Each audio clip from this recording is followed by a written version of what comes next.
In Philadelphia, Pennsylvania, at the site where the Delaware and Schuylkill rivers converge, a military fortification has stood witness to the passage of time since before the Revolutionary War. The British began building on the site in the late 1700s. The colonials completed the fortification and eventually named it Fort Mifflin, after General Thomas Mifflin, the man who commanded the fort during the Revolutionary War and who would eventually become the first governor of Pennsylvania. Today, Fort Mifflin is a neighbor of the Philadelphia International Airport.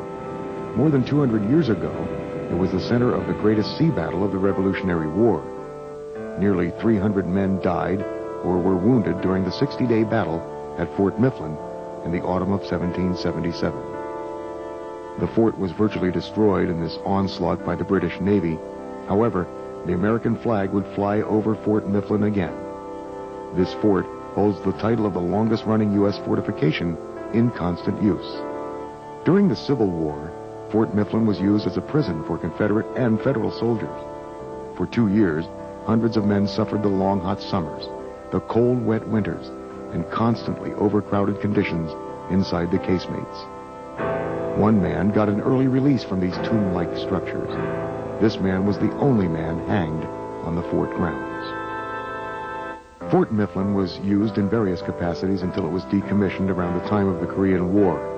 Since then, the fort has been reborn as an historical site for reenactments, class trips, and families to visit and learn of the valiant men who gave their lives so many years ago.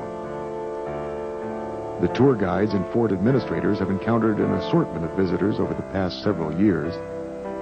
Some of these visitors don't pay for a ticket, but they may have paid the ultimate price of admission. These men and women once lived, worked, and died inside the confines of Fort Mifflin. These are the ghosts of Fort Mifflin.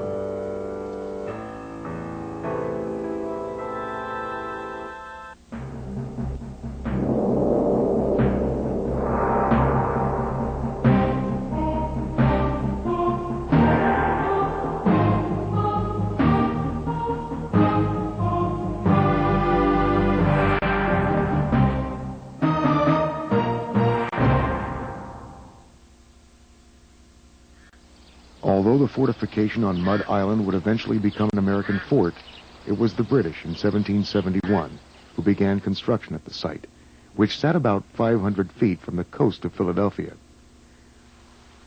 The British forces felt the need to protect the waterways leading into what was one of the most important northern cities in the colonies. Captain John Montresor of the Royal Engineers chose Mud Island for the fortification building site. Mud Island was chosen as the British fortification site because it happens to be located at the confluence of the Schuylkill and Delaware rivers. The Delaware River is very narrow here, and so there were all these little islands, and it was just a great spot for a fortification. Within a few years after construction began, the British halted their work. The fortification on Mud Island was left unfinished until the colonialists stepped in around 1776. By 1776, the colonialists' rumbling for independence had turned into an earthquake. The Declaration of Independence has been signed and ratified in the city of Philadelphia, and just a few miles away, the site of what would later be called the Alamo on the Delaware was sitting quietly awaiting its fate. In autumn of 1777, the British were celebrating victory after victory, and the next X on their war map was the capital city, Philadelphia. The first and the only major battle that Fort Mifflin had was in 1777.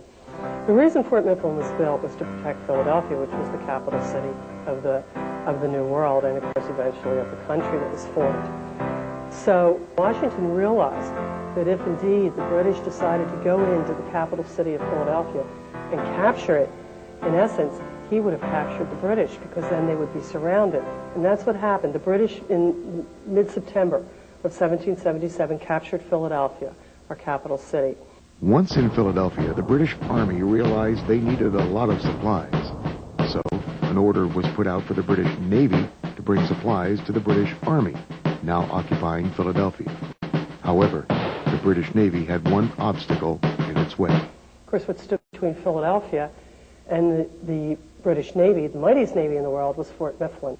What would follow was a 60-day battle that the colonialists would lose, but that would end up helping their cause. When the fighting was over, nearly 250 men were dead or dying. The siege on Fort Mifflin finally brought an end to the massacre in early November 1777. On November 10th, history tells us that a signal sounded out in the river. About 8 o'clock in the morning, it began what's known as the greatest bombardment of the American Revolution. And at that point, all these ships, all the land batteries opened up on Fort Mifflin. About 1,000 cannonballs, every battery got into the site. And at that point, we just started getting obliterated. Within 5 days, about 240 men were either killed or seriously injured. Although the colonialists did abandon the fort, they did not surrender. Major Thayer said, "We gotta go." So he abandoned the fort the morning of November 16th, and he left the flag flying. So in other words, we never surrendered. Although hundreds of men lost their lives in this battle, the Battle of Fort Mifflin did have a positive effect on the outcome of the war. What the men who died here and fought here were able to accomplish was to keep the British supplies out of Philadelphia. By doing that, they were able to keep the British from pursuing George Washington. What the men who died here won was the availability of Washington being able to go to Valley Forge, being able to retrain his troops and organize them, and to march out to eventual victory in the spring of 1778. By the end of the Great Bombardment, the fortification on Mud Island was already being called Fort Mifflin. Fort Mifflin, or the name Mifflin, came from Thomas Mifflin, who was the quartermaster general of the Continental Army, and also a very good personal friend of George Washington. And you start to notice, as Washington writes letters down here during the battle, that he starts to move from Fort Mud to Fort Mifflin. And eventually he tells the Continental Congress that Fort Mifflin was abandoned. In 1794, Washington had the fort officially named Fort Mifflin, and at that point, Thomas Mifflin was the first governor of Pennsylvania. The Battle of Fort Mifflin has gone down in history as the greatest sea battle of the Revolutionary War.